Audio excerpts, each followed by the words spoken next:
오늘 우리에게 주신 하나님 말씀은 출애굽기 20장 15절입니다. 도둑질하지 말라. 이는 살아계신 하나님 말씀입니다. 아멘. 오늘 특별히 레제샤 케냐에서 온 팀들이 이렇게 찬양을 했는데 너무 감사하고, 하나님께서는 저들에게 특별한 은사를 주신 것 같아요. 놀라운 목소리, 그 리듬, 찬양이 참 멋지다라는 생각이 들었습니다. I'm very appreciate your worship service today. Thank you very much. Please be stand. 오케이, 박수하겠습니다. 감사합니다. 네. 저희 교회가 오래전부터 우리 아프리카의 청년들을 이렇게 양육하는 일들을 함께 하고 있는데, 오늘 왜 한샘치고 프로젝트를 여러분들에게 이야기하느냐면, 대학생들을 위한 이런 컨퍼런스를 저희들이 잘 후원을 하다 보니까 너무 잘 돼요. 그리고 청년들이 많이 동참하기 시작했고, 이제 그곳에서 제자 훈련을 받는 청년들이 있는데, 올해 우리들이 책정했던 예산을 가지고 하기에는 많은 청년들이 훈련을 받지 못하는 상황이 되었습니다. 그래서 한 2천만 원 정도가 훈련 비용으로 부족하다 그래요. 저는 또 감동이 되면 제가 그냥 그건 우리가 부담합니다, 그렇게 얘기를 해버렸어요. 그리고 책임은 여러분들이 지시면 되는 거예요. 너무 감사하잖아요. 근데 그렇게 큰 비용은 아니지만 2천만 원 정도 되는데, 우리가 오늘 커피 한 잔 먹은 셈 치고 여러분들이 또 헌금을 하고 나가시면 충분히 채워지리라고 생각을 하고, 저 청년들은 그냥 일 없는 청년들이 아니라 아프리카를 책임질 청년들입니다. 그들을 통해서 나라가 세워지게 될 것이고, 이 일을 우리들이 하는 일이기 때문에 의미 있는 일이 되리라고 생각합니다. 여러분들이 기쁨으로 이렇게 헌금하고 가시면 됩니다. 참 우리 구조가 너무 감사하죠. 일은 제가 저지르고 책임은 교인들이 지고, 그리고 하나님의 일이 이루어지고. 자, 여러분들에게 부탁합니다. 네, 이제 더 이상 얘기하지 않겠습니다. 자, 오늘 십계명 8번째 계명, 도둑질하지 말라. 사실 어제 토요일 예배 때는 한 2시간 정도 예배를 드렸기 때문에 찬양과 말씀이 충분히 전달이 되었지만, 오늘은 제가 한 25분 정도 안에 말씀을 이렇게 정리를 해야 될 것 같아서 저도 굉장히 좀 부담이 됩니다. 혹시 궁금하신 분들은 토요 예배 영상을 좀 보셔도 풀 이렇게 말씀을 좀 보시게 될 것 같아요. 김지찬 교수가 쓴 데칼로그에 보면 현대인들이 이 도둑질하지 말라고 하는 말씀을 하찮게 여기는 이유가 2가지가 있답니다. 하나는 나와는 별로 상관없는 계명이다라고 생각하는 경우고, 또 다른 하나는 반대로 이 세상이 다 도둑놈인데 뭐 이것까지 이렇게 따져야 되느냐. 이렇게 책에 보면 지나가는 사람들에게 야 이 도둑놈아 라고 이 뒤에서 부르면 100명 중에 99명은 다 뒤를 돌아본답니다. 한 사람이 안 돌아보는 이유는 그가 도둑놈이 아니기 때문이 아니라 진짜 도둑이라 담대해서 불러도 돌아보지 않는 경우라는 말을 합니다. 그 책에 모리스 위라고 하는 목사님에 대한 이야기가 나오고, 그 그림을 하나 소개하고 있습니다. 저기에 정육점 주인이 닭을 팔고 있습니다. 둘 다, 한 사람은 닭을 팔고 사고 있는데 둘 다 웃고 있습니다. 정육점 주인은 살짝 누르고 있고, 사는 사람은 살짝 위로 이렇게 올리면서 서로 만족한 표정을 짓고 있는 거죠. 모리스 위 목사님은 이렇게 말을 합니다. 우리들 노동자를 착취하는 고용주, 맡은 일에 꾀부리는 일꾼, 이 모든 것들이 사실은 도둑질이다라고 말을 하고 있는 거죠. 문제는 오늘 이 계명이 우리들에게서 너무 무감각하게 되어버려서 우리들이 이것을 느끼지 못하고 살아가는 것이다. 계속해서 이렇게 말씀을 보면서 깨닫게 되는 것이, 말씀이 참 간결하게 도둑질하지 말라, 살인하지 말라, 간음하지 말라라고 되어 있는데 목적어가 나와 있지 않다는 거예요. 특정되어 있지 않다는 거죠. 오늘 이 말씀도 성경에서 보면 히브리어의 가나브라고 하는 뜻을 가지고 있는데, 이 말은 다른 사람들에게 속한 것을 그 사람의 동의를 얻지 않고 인지하지 못한 상태에서 가져오는 모든 행위, 이것은 도둑질이다. 그러니까 상대방의 동의 없이 우리들이 가져오는 일들. 자, 이 도둑질에 대해서 고대 사회는 굉장히 무섭게 형벌을 가했습니다. BC 18년, 그러니까 BC 1800년 전에 함무라비 법전에 의하면 도둑질한 사람은 죽이도록 되어 있습니다. 가혹하죠. 또 중동에서는, 아랍권에서는 도둑질한 사람들의 손을 잘라버립니다. 여러분, 지금까지 이 십계명을 통해서 우리들이 느꼈지만 좀 가혹했잖아요. 간음하는 자, 부모를 공경하지 않는 자 다 죽이라고 되어 있는데, 유독 이 8번째 계명만은 성경이 굉장히 관대하게 대하고 있습니다. 다른 것과 비교할 때 굉장히 관대합니다. 가혹한 형벌을 피하고 있습니다. 성경에서는 유일하게 배상법으로 이 형벌에 대해서 이야기를 하고 있는데, 이유는 무엇일까 생각해 보니까 도둑질하는 사람들은 물론 나쁜 사람도 있지만 어려운 형편에 있는 사람들이 참 많았던 것 같습니다. 그래서 그들에 대해서 형을 가하지만 가혹하게 강하지는 않았던 것 같아요. 자, 성경에서 이야기하는 것을 보면요, 내가 누구 것을 훔쳤습니다. 그런데 훔친 물건을 가지고 있는 경우에 다시 주인에게 돌려줄 때는 갑절로 2배로 돌려주게 되어 있었어요. 그런데 도적질한 사람이 이거를 팔아버렸거나 죽여버렸거나, 소와 양 같은 경우죠, 그런 경우에는 양은 4배로, 소는 5배로 갚도록 되어 있었습니다. 이유는 무엇일까요? 소는 노동력을 포함하고 있기 때문에 더 비싼 가치를 이렇게 갚았어야 되는 거죠. 또 도둑질을 했는데 바로 회개를 합니다. 내가 이거 돌려줘야 되겠다라고 회개하는 경우에는 자기가 도둑질한 것에 20%를 더해서 배상하게 되어 있었습니다. 성경에서는 왜 이런 정신을 요구했을까요? 도둑질한 것이 나쁘기 때문에 용서를 구해야 하고 참회를 구해야 되는데, 중요한 것은 네가 도둑질한 것으로 인하여 그 사람이 당했던 고통을 너도 당해봐야 된다, 이 말입니다. 여러분, 거듭나지 않은 하나님의 말씀으로 새롭게 되지 않은 사람들에게는요, 그 대가를 지불하지 않으면 또 다른 범죄를 짓기 때문에 이 도둑질한 것에 대하여 분명한 대가를 치르도록 했던 것을 보게 됩니다. 여러분들은 혹시 어떤 도둑질한 경험이 있으신가요? 저는 이 도둑질, 이 십계명에 대한 설교를 제가 목회를 한 30년 하면서 한 지금 3번째 해보는 것 같아요. 그때마다 제 머릿속에 떠오르는 것은 초등학교 3학년 때 저희 어머니 지갑에서 제가 100원을 훔쳤던 그런 기억이 있습니다. 이런 도둑놈한테 여러분들이 설교를 듣고 있는 거예요. 근데 여러분들은 혹시 그런 기억이 없으신가요? 정말 착하셨나요? 모르겠어요. 저는 그때 100원을 훔치고 그게 얼마나 떨렸는지 몰라요. 지금 생각해 보면 제가 도둑질을 하고 떨렸던 그것으로 인하여 나는 이미 대가를 치르고 있었구나 라는 생각이 들기도 합니다. 이 도둑질을 한 것은 우리의 마음을 편하게 하지 않죠. 그런데도 성경은 이 도둑질한 것에 대해서 아주 강하게 그 사람이 무엇을 잘못했는지를 가르쳐 줘야 된다. 이거 배상해야 된다. 단순히 회개하는 것으로 끝나는 것이 아니라 그 고통을 느껴야 된다라고 말을 하고 있죠.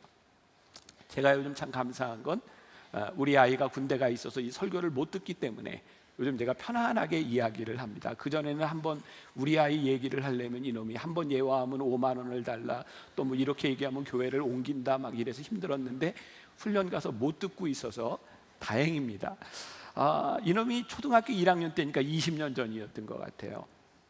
한 번은 집에 들어왔는데 초등학교 1학년짜리가 자기 방문을 걸어 잠그고 있는 거예요. 엄마 아빠가 보면 분명히 뭔가 수상한 거죠. 두드려도 안 열고 한참 있다 열고. 그래서 불시에 들어가 보니까 이놈이 한 6천 원 정도 되는 가치의 돈을 가지고, 그 당시에 자동차 조립하고 이러는 게 유행이었는데 그걸 사가지고 조립을 하고 있는 거예요.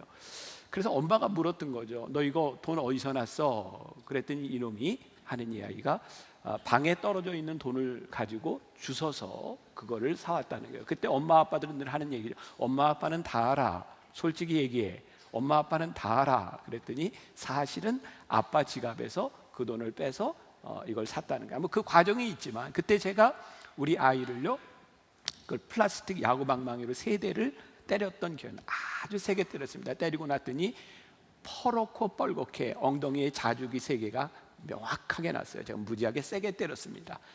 그리고 20년 동안 저는 한 번도 우리 아이의 몸에 손을 대본 적이 없습니다. 그때 제 마음 가운데 초등학교 1학년이었던 아들에게 내가 무엇을 잘못했는지를 분명히 알려주는 것이 필요하다고 생각했어요.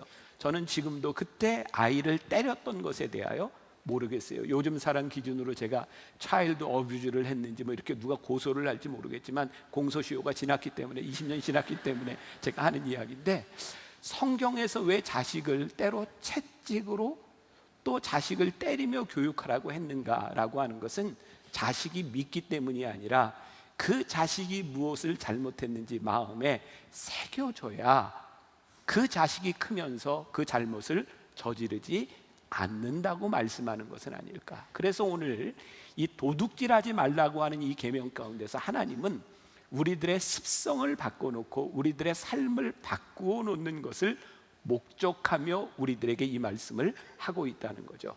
자, 혹시 우리는 이 도둑질하지 말라고 하는 이 계명을 무의식 중에 우리들이 모르면서 이런 죄를 짓고 있는 것은 아닌가. 자, 사무엘 하 12장에 보면 다윗의 범죄가 나옵니다. 여러분, 다윗이 지었던 무서운 범죄 가운데 하나는 우리아의 아내 바세바가 목욕하는 모습을 보고 간음한 거였죠. 근데 다윗은요, 그 죄를 짓고 별로 죄의식이 없었던 것 같아요. 그러니까 나단 선지자가 나타나서 다윗의 죄를 지적하는데 이렇게 얘기를 합니다. 다윗에게 와서 어떤 사람의 이야기를 합니다. 어떤 부자가 있었는데 그 사람의 집에는 양과 소가 많았습니다. 근데 손님이 왔더니 아주 가난한 사람 집에 있는 양 한 마리 남아있는 그 양을 잡아다가 손님 대접을 했습니다.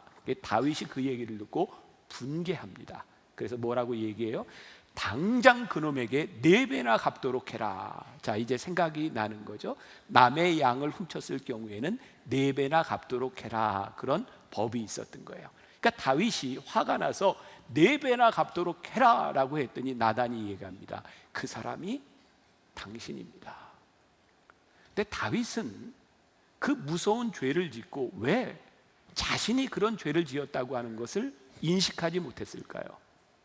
그런 것 같아요. 다윗은 자기가 왕이었기 때문에 내가 왕이라고 하는 이 권한을 가지고 내가 남의 여자를 하나 취하는 것도 왕의 권리라고 생각했는지 몰라요. 그러니까 자기에게 마땅한 권리라고 생각하니까 그게 죄의식으로 다가오지 않는 거죠. 문제는 그것을 당한 사람의 입장에 서보지 않으니 나의 권리를 주장할 때 그것이 죄로 느껴지지 않았다는 거예요. 그래서 이 도둑질하지 말라고 하는 것은 철저하게 도둑질한 사람의 입장에서 이 법을 이야기하고 있는 것이 아니라 도둑질을 당한 사람, 그 피해를 당한 사람의 마음을 우리들이 헤아려야 이 율법을 지킬 수 있다는 것을 우리들에게 말씀하고 있는 거죠. 그러니까 우리들이 정당화하는 것들이 많은 거예요. 제가 몇 가지 예를 들어 보려고 합니다.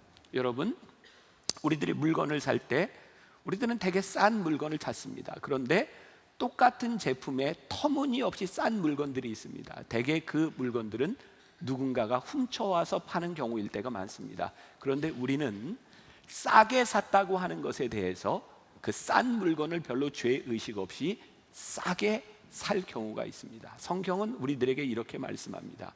터무니없이 싸게 사는 것 여러분들에게 도움이 될지 모르지만 누군가의 것을 훔친 것이라면 여러분들도 죄를 짓는 것입니다. 우리들 중에 여기 해당되는 사람이 누가 있을지 모르겠어요.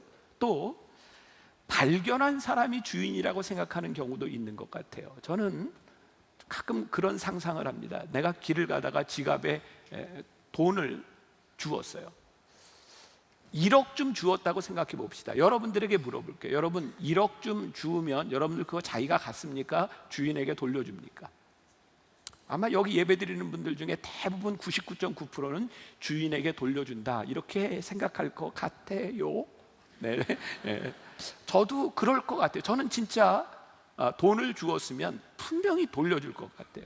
그런데 우리는 큰 돈에 대해서는 오히려 돌려주지만 작은 돈에 대해서는 별로 죄의식이 없습니다. 이거 어떻게 돌려주지? 이거 귀찮은 일이야 라고 생각하면서 쉽게 저도 그 범주에서 벗어나지 않을 것 같습니다. 우리는 많은 경우에 발견한 사람이 주인이라고 생각하며 잃어버린 사람들의 마음을 헤아리지 못할 때도 있다. 또 이런 경우도 있죠. 이건 내가 잘못한 것도 아니고 내가 훔친 것도 아니고 저 사람의 실수야. 이런 게 어떤 경우냐면 식당에 가서 밥을 먹었는데 계산을 할 때 계산하는 사람이 조금 잘못 계산해서 내가 이득을 보았어요. 그럼 우리는 어떻게 반응하나요? 역시 하나님은 나를 사랑하셔. 나에게 오늘 이런 서비스를 해주시다니.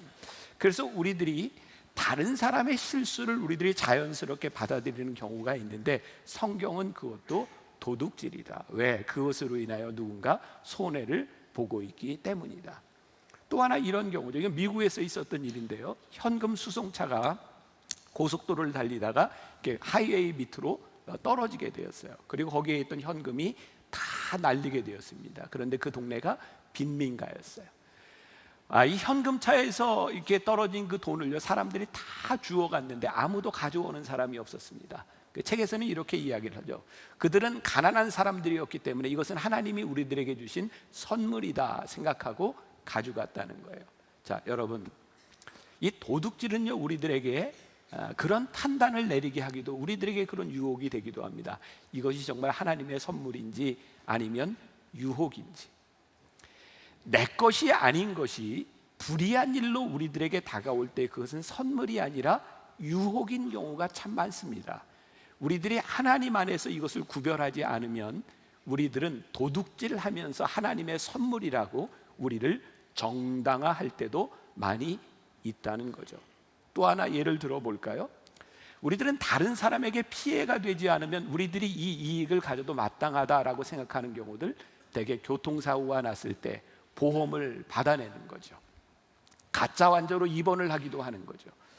그리고 이것은 나에게 손해가 되는 것도 아니고 누구에게 손해가 되는 것도 아니고 보험회사에서 지불하는 것이니 내가 얻을 수 있는 대로 얻어도 괜찮아 라고 생각하지만, 사실은 보험료를 우리들이 받아내면 결국 보험이 올라가고 누군가에게 피해가 가게 되는 거죠.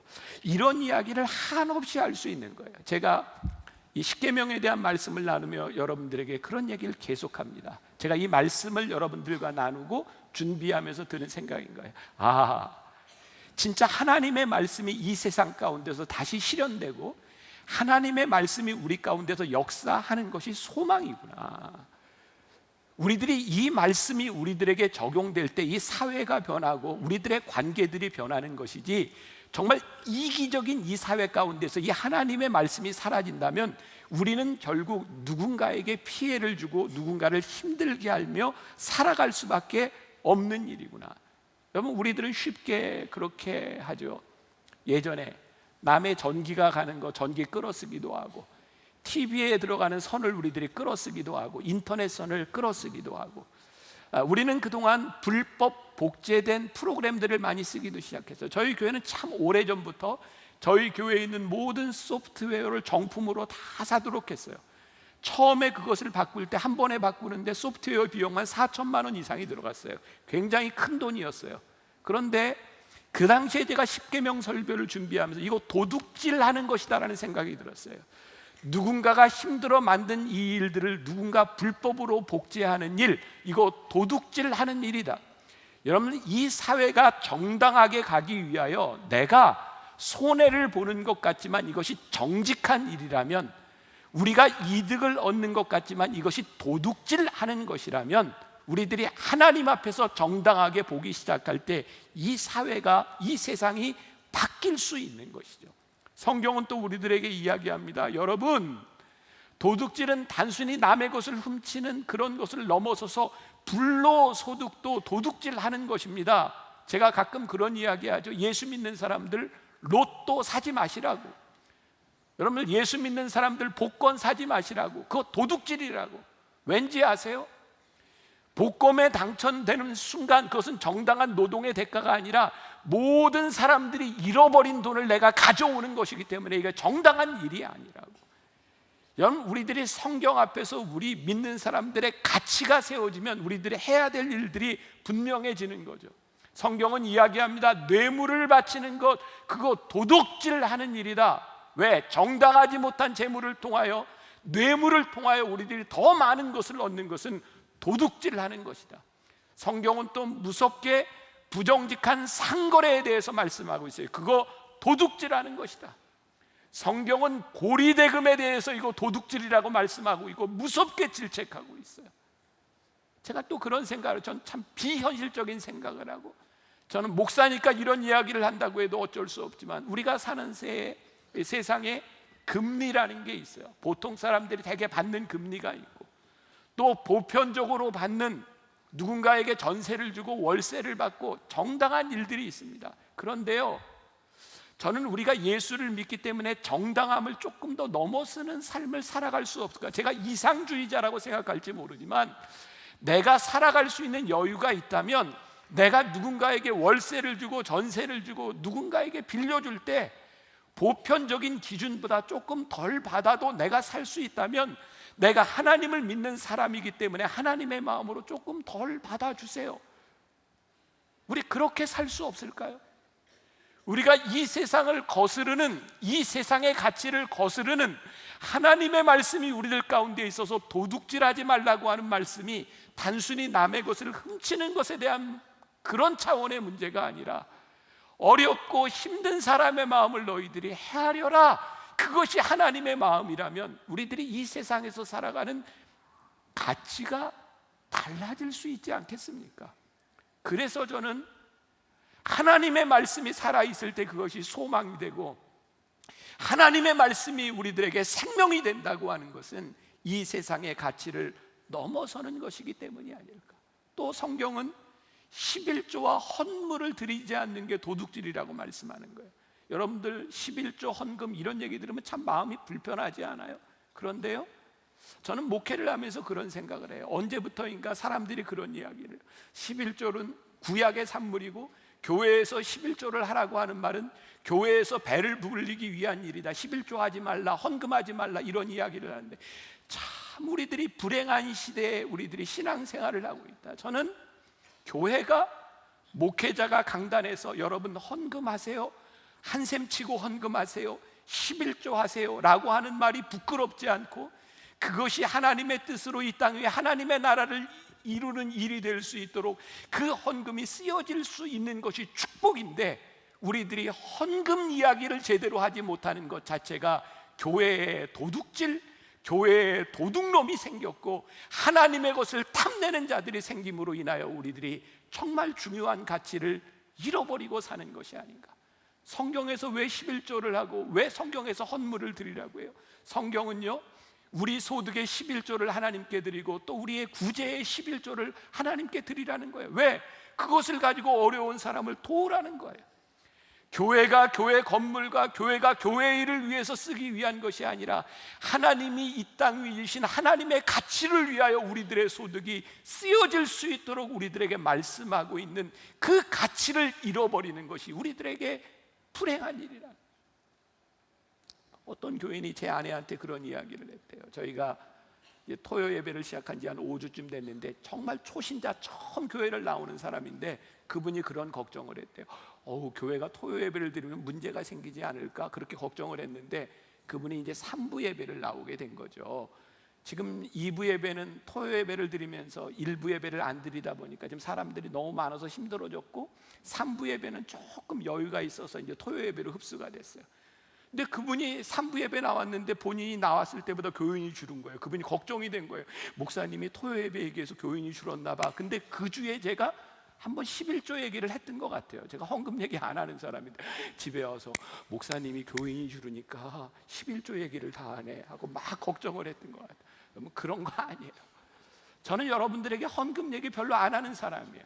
그런데요, 정말 우리들에게 중요한 가치가 있더라고요. 하나님께서 우리들에게 주신 것을 감사하는 마음과 하나님이 주신 것을 하나님의 것으로 제대로 사용하는 것, 그것이 하나님께서 우리들에게 주시는 너무나 귀한 마음이라는 거예요. 저도 제가 목사로서 실천을 하거든요. 저도 10의 2조 정도를 제가 헌금을 하고 어려운 사람을 돕는 일에 쓰고 있어요.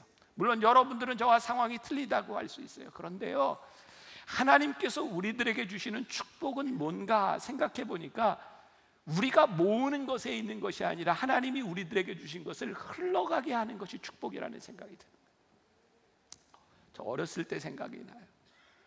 옛날에는 저희 아버님 세대, 여러분들 세대 그랬죠. 월급을 은행으로 받는 게 아니라 이렇게 봉투로 받아요. 저희 아버님도 교회에서 목회를 하셨으니까 월급을 받고 이렇게 오시면 월급을 받아가지고 오신 그 저녁에 우리 사남매를 다 불러놓고 용돈을 주셨다고요. 제 기억에 중학교 2학년 때 제가 받았던 용돈이 5,000원이었던 것 같아요. 저희 형도 받고 저도 받고 누나도 받고 여동생도 이렇게 받는데 저는 아버님이 용돈을 주시면 그 5,000원을 한 달 동안 잘 나눠서 써본 적이 별로 없어요. 늘 한 달 가기 전에 떨어졌던 것 같아요. 그럼 저는 아버지에게 이렇게 이야기를 했어요. 아버지, 용돈이 떨어졌는데요. 그럼 저에게 분명히 이렇게 얘기했어요. 너 아껴 쓰라 그랬지? 근데 제가 아버지에게 이렇게, 제가 중학교 2학년 때, 아버지, 제가 중등부 회장인데요, 제가 소셜 포지션이 있잖아요. 제가 후배들을 만나면 먹을 것도 사줘야 되고 이렇게 해야 되는데 다 썼어요. 그럼 저희 아버님이 그러셨어요. 그래, 네가 쓸 때 썼구나. 그리고 저에게 용돈을 더 주셨어요. 근데 그때 그걸 지켜보고 있었던 저희 누나, 지금 볼리비아 선교사라가 있는, 없으니까 제가 하는 얘기예요. 그걸 보고 늘 이런 이야기를 하는 거야. 아버지는 왜 쟤만 더 주세요? 저도 더 주세요. 근데 대개 그 당시에 여자들, 대개 그랬잖아요. 그 빨간 돼지 저금통에 돈을 잘 넣든지, 여자들은 돈을 잘 쓰지 않았어요. 저희 아버님이 이렇게 말씀하셨거든요. 너는 네 돈 있잖아, 네 거 써. 그게 저에게는 굉장히 오랫동안 남아있는 거였어요. 내가 쓰고 하나님께서 우리들에게 맡겨주신 것을 잘 흘러넘치게 하면 우리들이 하나님 앞에 구할 수 있는 거예요. 그런데 우리들의 물질이 우리들에게서 흘러가지 아니하고 내 것을 모아놓으면 하나님께서 우리들에게 늘 이렇게 말씀하실 것 같아요. 너는 네 것 써라. 우리들에게 정말 큰 축복이 무엇일까요? 도둑질하지 않는 것, 그것에 대한 문제가 아니라 이 세상에 결국 돌아가야 되는 이 물질에 대하여 하나님이 우리를 통하여 물질을 유통하게 하시고 그것이 복의 근원이 되게 하시고 우리의 가정을 통하여 우리의 사업을 통하여 그것이 흘러 넘치기 시작할 때, 물질로 인하여 고통당하는 사람들이 없어지도록 살기 시작할 때 하나님이 우리들의 삶을 축복하시는, 그러니까 도둑질하지 말라라고 하는 이 말씀은 우리들이 이 계명을 지킴으로 우리들에게 굉장히 복된 말씀이 되는 거죠. 제가 한 가지만 이 말씀을 드리고 말씀 마무리하려고 해요. 10계명을 지키는 이 8번째 계명을 지키는 노력, 그것이 우리들에게 축복인데, 도둑질을 하지 않기 위해서 우리들이 지켜야 되는 것이 있는데 우리들의 마음속에 탐심을 버리는 거거든요. 여러분, 도둑질은 우리들의 탐심에서부터 나오는 거예요. 자, 디모데전서 6장 10절 말씀 우리 같이 한번 봉독해 볼까요? 자, 디모데전서 6장 10절 말씀. 자, 제가 봉독을 해야 될까요? 자, 네, 다 같이 시작. 돈을 사랑함이 일만하게 뿌리가 되나니 이것을 탐내는 자들은 미혹을 받아 믿음에서 떠나 많은 근심으로써 자기를 찔렀도다. 그러니까 이 성경에서는 늘 이야기하는 게 있어요. 돈을 가지고 그것이 선이다 악이다 가치를 이야기하는 것이 아니라 성경은 늘 돈을 사랑하는 것이 문제라고 이야기를 하는 거죠. 그러니까 여러분, 돈은 굉장히 중립적인 겁니다. 근데 돈을 사랑하는 것이 아니라 돈을 사용해라 라고 하는 거죠. 여러분, 우리들의 도둑질은요, 부족하기 때문에 도둑질을 하게 되는 거죠. 근데 우리들 마음 가운데 부족함이 없다면 도둑질을 할 필요가 없는 거예요. 자, 빌립보서 4장 11절부터 12절에 보면 사도 바울의 고백이 나오는데, 내가 궁핍함으로 말하는 것이 아니니라 어떠한 형편에든지 나는 자족하기를 배웠노니 나는 비천에 처할 줄도 알고 풍부에 처할 줄도 알아 모든 일 곧 배부름과 배고픔과 풍부와 궁핍에도 처할 줄 아는 일체의 비결을 배웠노라. 사도 바울이요, 그의 신앙 안에서 고백을 하고 있는데 배고픔, 배부름 있고 없고 그것이 문제가 되지 않는 거예요. 왜? 하나님은 사도 바울을 그의 삶의 가장 정확한 곳에 세우셨고 그를 사용하신다고 하는 소명이 그 안에 있었기 때문이죠. 여러분, 우리들에게서 소명이 없어지면 우리들은 늘 우리들의 삶에 갈증을 느낍니다. 내가 여기에 있어야 될 자리에 있지 못하다고 하는 것, 내가 늘 부족하다고 생각하는 것은 우리들에게 갈증을 느끼게 하는 거예요. 제가 지난주에 우연히 TV를 보게 되었는데요, 제가 이게 예배 시간에 스님 얘기를 해서 죄송한데, 법륜 스님이 연예인들과 함께 이야기를 하는데 나오는 양, 그냥 제가 들은 대로 이야기를 할게요. 연예인들은 고기를 먹고 싶은데 그 산사에서 고기를 먹을 수 없는 거예요. 그래서 고기를 먹으면 안 되느냐고 얘기했더니 법륜 스님이 이렇게 이야기를 합니다. 사실 불교의 교리에는 고기를 먹지 말라 이런 교리가 없고, 사실은 먹을 것을 탐내지 말라 그랬다는 거예요. 왜 이게 문제냐면, 먹을 것을 탐내면 어항에 있는 물고기를 볼 때 저게 예쁘다 그런 생각이 드는 게 아니라 저걸 잡아먹자 이런 생각이 든다는 거죠. 여러분, 지나가는 개를 바라보면서 야, 저 참 예쁘다 이런 생각이 들어야 되는데, 맛있겠다 이런 생각이 들면 살심이 일어난다는 거예요. 그러니까 먹을 것을 탐하면 살심이 일어난다, 그런 얘기예요. 그래서 불교에서는요, 그런 마음을 다스리라 이렇게 이야기를 하는 거죠. 불교와 기독교의 차이가 무엇일까요? 여러분, 마음이 다스려집니까? 우리가 믿는 것, 우리들이 아는 것은요, 우리들의 힘으로 우리들이 해탈을 하고 우리의 문제를 해결할 수 있는 것이 아니라 하나님이 우리의 마음을 바꿔주시 아니면 우리는 죄인입니다라고 하는 고백에서 기독교는 출발하고 있는 것이고, 그래서 사도 바울은 그의 믿음 가운데서 일체의 비결을 배웠노라 라고 말씀하고 있는 거예요.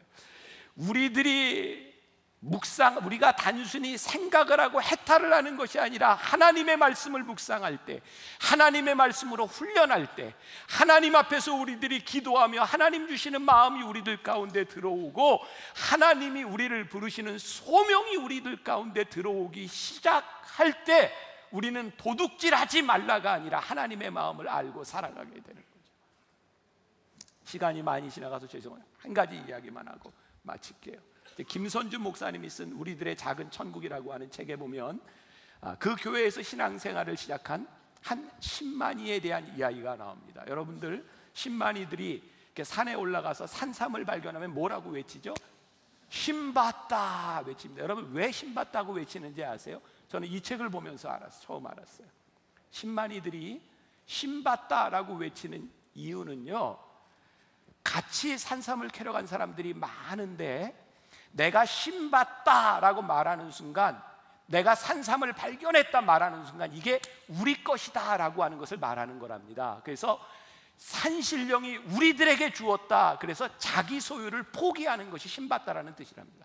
저 굉장히 의미 있게 보았어요. 그런데 이 책에 나오는 이 신만이 중에 굉장히 이렇게 고참인 분인데 믿음을 가지게 되었는데요, 이분이 어느 날부터인가 산삼을 캐러 다니다가 산삼이 발견되면 신봤다라고 이야기하지 않고 거기에서 무릎을 꿇고 감사 기도를 하기 시작했다는 거예요. 누군가의 실체도 모르는 산신령에게, 산신령이 우리들에게 주셨다가 아니라 하나님이 우리들에게 이것을 주셨습니다 라고 감사 기도를 하며 함께 했던 사람들이 나누는 거죠. 여러분, 언제 우리들에게서 욕심이 사라지고 언제 우리들이 도둑질 않고 살아갈 수 있는가? 하나님이 나에게 주셨다, 이 물질의 주인이 하나님이시다, 하나님이 나를 소명자로 부르셨다, 그 소명 가운데 설 때 우리들이 도둑질하지 아니하고 하나님의 것을 인정할 수 있다는 거예요. 하나님이 우리를 소명자로 부르셨다는 그 소명 가운데 우리들이 설 때 우리는 인생의 전성기를 살아가는 거예요. 왜? 내가 어렵고 힘든 시간을 지나가지만 하나님이 나를 부르신 그 자리에서 우리는 없는 것 때문에 죄를 짓지 아니하고 하나님이 우리를 부르신 자리에서 하나님을 나의 왕으로 선포하는 거예요. 하나님은 나의 왕이 되십니다. 하나님은 나의 필요를 아시는 분이십니다. 하나님은 나의 필요를 채우시는 분이십니다. 하나님께서 나에게 주신 물질로 인하여 이 물질이 하나님 앞에 쓰여지는 것이 하나님의 뜻입니다. 이것을 고백하기 시작할 때 우리는 도둑질하는 사람이 아니라 도둑질하지 말라고 하는 하나님의 뜻을 아는 사람들이 될 수 있지 않겠는가. 사랑하는 여러분, 이번 한 주 도둑질하지 맙시다. 도둑질하지 말자라고 하는 의미는 하나님을 왕으로 선포합시다, 이런 의미입니다. 우리 같이 찬양하며 우리 하나님을, 왕이신 하나님을 고백하며 여러분들이 소명을 가지고 믿음을 가지고 이 세상으로 나갈 수 있기를 주님의 이름으로 간절히 축원합니다. 우리 같이 찬양하겠습니다.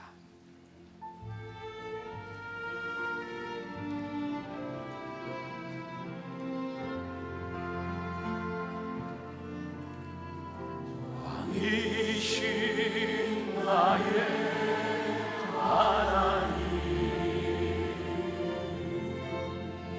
내가 주를 높이고 영원히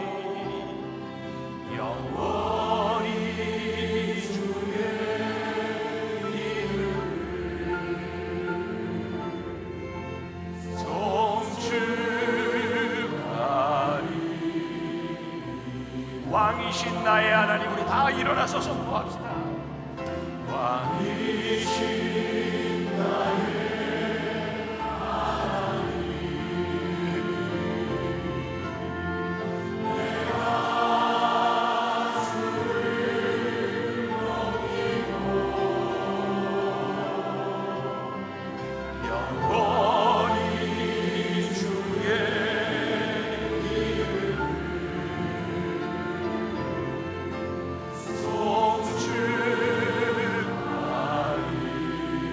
한 번 더 선포합시다. 왕이신 나의 하나님, 왕이신 나의 하나님,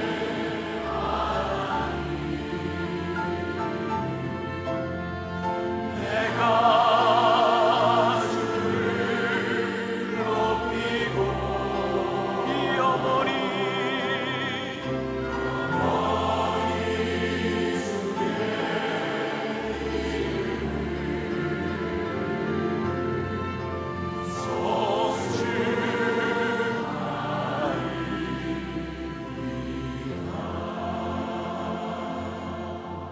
왕이신 나의 하나님을 우리가 믿음으로 선포합니다.